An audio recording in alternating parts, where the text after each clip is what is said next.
And one of the easiest ways to start that conversation, at least, is talking about what persecution is not. What persecution is not. Persecution is not being rejected or ridiculed because you have made a bad decision and you're facing the consequences of it. And it's not being rejected or ridiculed if you are being difficult or stubborn or narrow-minded, or if you are a bias or cruel towards somebody else. It's not being rejected or ridiculed if you are being fanatical or overzealous. And it's not about if you have a different political bend than somebody else. And persecution is not being rejected or ridiculed, even if you are trying to live, because you're trying to live an upright and moral life. I'm going to say that one again because that's a little bit tougher. Persecution is not being rejected or ridiculed because you are trying to live a moral and upright life. Righteousness is not simply about being right. The Pharisees in the New Testament were more right than anyone else in that time. They followed all the rules that they had set down that were supposed to be the marks of a righteous person. And yet, Jesus rejects their actions because their hearts and souls were not involved. This story comes from Friedrich Buechner. This explains it pretty well. He says, "You haven't got it right," said the exasperated piano teacher. "Junior is holding his hands the way he's been told. His fingering is unexceptionable. He has memorized the piece perfectly. He has hit all the proper notes with deadly accuracy. But his heart's not in it, only his fingers. What he's playing is a sort of music, but nothing that will start voices singing or feet tapping. He has succeeded in boring everybody to death, including himself." Jesus said to his disciples, "Unless your righteousness exceeds that of the scribes and Pharisees, you will never enter the kingdom of heaven." The scribes and Pharisees were playing it by the book. They didn't slip up on a single do or don't, but they were getting it all wrong. Righteousness is getting it all right. If you play it the way it's supposed to be played, there shouldn't be a still foot in the house. We are truly righteous when the song of our lives gets some toes tapping and gets some people singing and gets some people up and dancing, even Allison. And that toe tapping, that heart all-in approach to life and to God is not going to sit well with some people. And they are going to fight against it for all they're worth. When you live like that, when you live with that heart all-in attitude towards Jesus, and when you are put down because of that by others, you're experiencing persecution. In our culture, we're essentially told to look out only for ourselves or for our own interests, to gain as much as we can, and we're told that we have to be on top of our game all the time. You cannot slip up. You cannot make a mistake. You have to be on your game.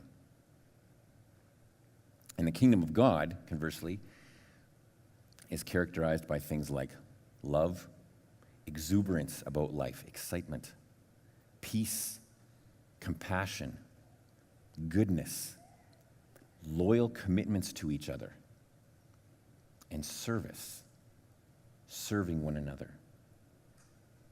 By living as Christ wants us to, keeping those things in mind, we are naturally opposing what our culture says is normal.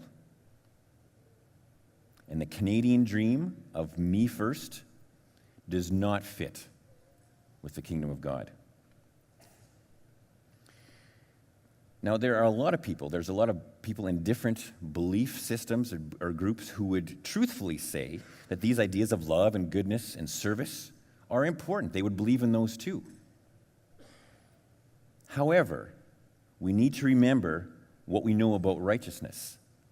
The idea of righteousness is not just about living a good and upright life. with love and service. It is about living in Jesus.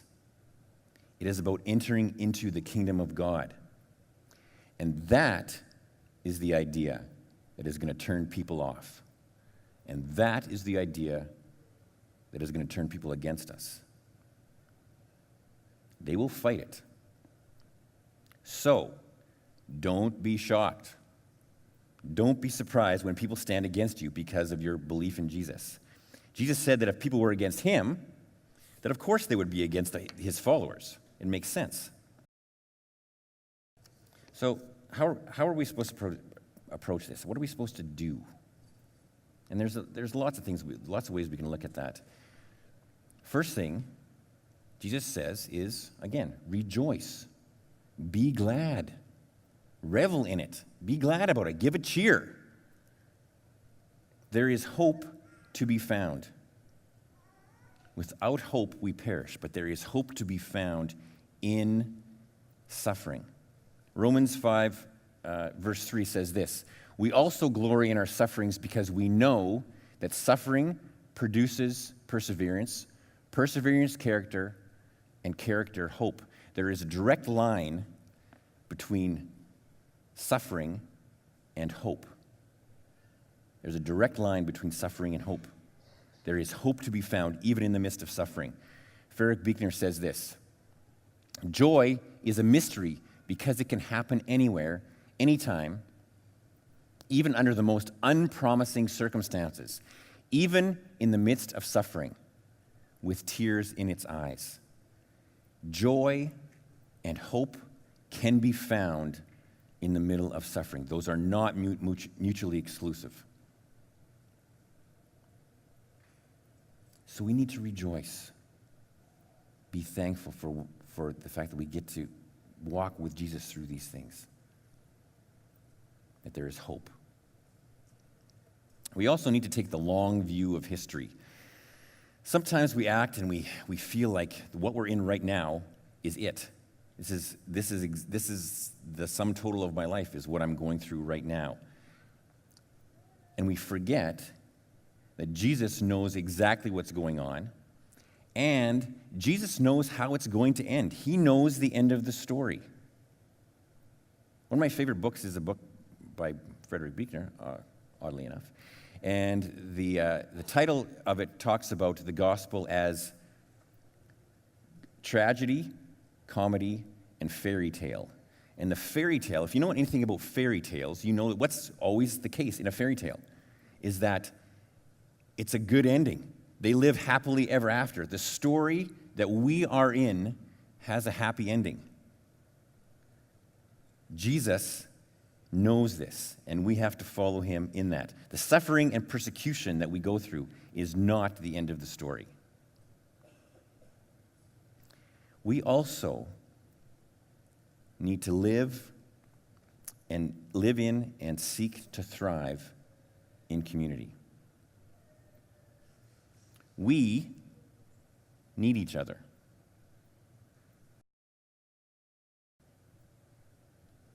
We need to lean on each other.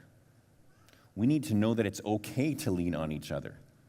We don't have to be strong. We can't be strong all the time. That's what our society will tell us. Be strong. Pull yourself up by your own bootstraps. Not only can't we do that, we're not supposed to do that. We can lean on each other. We belong to each other. And we need to support each other. And we need to seek advice from each other. Talk. We have to have a relationship with each other in order to talk openly about what we're going through and be honest about our struggles. And then we have opened the door to lean on each other and to learn from each other. We can do that, but only we hold the key to that door. We're the ones who have to be vulnerable and open up. But we need that because we can walk through the persecutions that we may be going through in life with somebody else by our side, which is so much better than doing it on your own. Fighting the spiritual battle is about trusting God totally. We have been given all we need to prepare us for any kind of persecution, indeed anything that may come our way. but we need to trust God. We can rest in Jesus because he knows what he's doing.